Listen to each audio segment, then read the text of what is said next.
हमारे साथ है बातचीत करने के लिए बीजेपी सांसद मनोज तिवारी।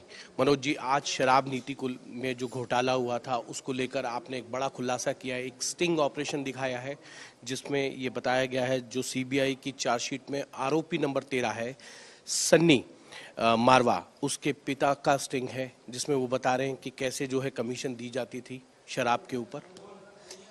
देखिए, मैं तो हैरान हूँ कि हम जितने सवाल किए थे उससे भी ज़्यादा खुलासे हो गए।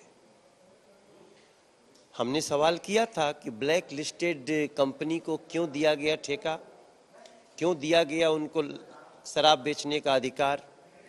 हमने ये भी सवाल करते थे कि भाई शराब कंपनियों को इतना बड़ा कमीशन में बढ़ोतरी, इसका कारण क्या था, आज पता चल रहा है। अब जब ये इनका स्टिंग देखने के बाद सारे सवालों का जवाब मिल गया है और सच पूछिए तो मन रो रहा है कि जिन लोगों ने वादा किया था दिल्ली को सजाने का, वो लोग सिर्फ भोले भाले सूरत के आड़ में दिल्ली को लूटने का काम किया।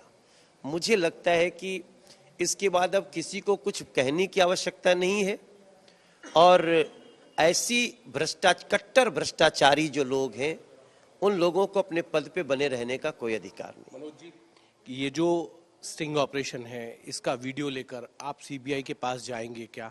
क्योंकि अब आपको लगता है कि मनीष सिसोदिया के खिलाफ जो पुख्ता सबूत चाहिए थे आपको, डॉक्यूमेंट्स के अलावा जो आरोपी हैं उनकी मिली भगत का, वो अब आपके पास आ गया है, तो सीबीआई के पास जाकर अब आप मनीष सिसोदिया की गिरफ्तारी की मांग करेंगे? लेकिन निश्चित रूप से ऐसे साक्ष्य सीबीआई के पास पहुंचने चाहिए।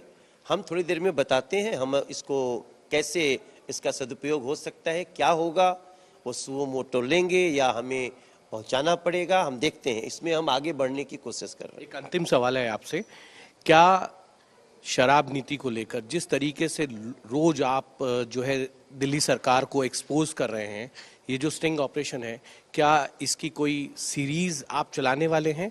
आपके पास मेरे को पता चला है कि इतना मटेरियल है कि इसकी पूरी सीरीज आप बनाने वाले हैं, वेब सीरीज की तरह ये होगा। देखिए, हम तो साक्ष्य ढूंढ रहे हैं, कुछ साक्ष्य हमारे पास पहले से हैं। हमारे जो प्रश्न थे कि भाई ब्लैक लिस्टेड कंपनियों को क्यों ठेका दिया गया, कैसे दिया गया। और भी लोगों के स्टिंग होंगे क्या इस मामले में? नहीं, अगर किसी का आ गया तो हमें स्वागत है। मैं तो चाहता हूं, मैं खुलेआम बोलता हूं कि अगर कोई भी व्यक्ति को ऐसा कोई भी स्टेटमेंट मिलता है तो दे, लेकिन ये स्टेटमेंट ही काफ़ी है। इसके बाद और जितना स्टेटमेंट आएगा मुझे लगता है इसी का वो दूसरा भाग होगा।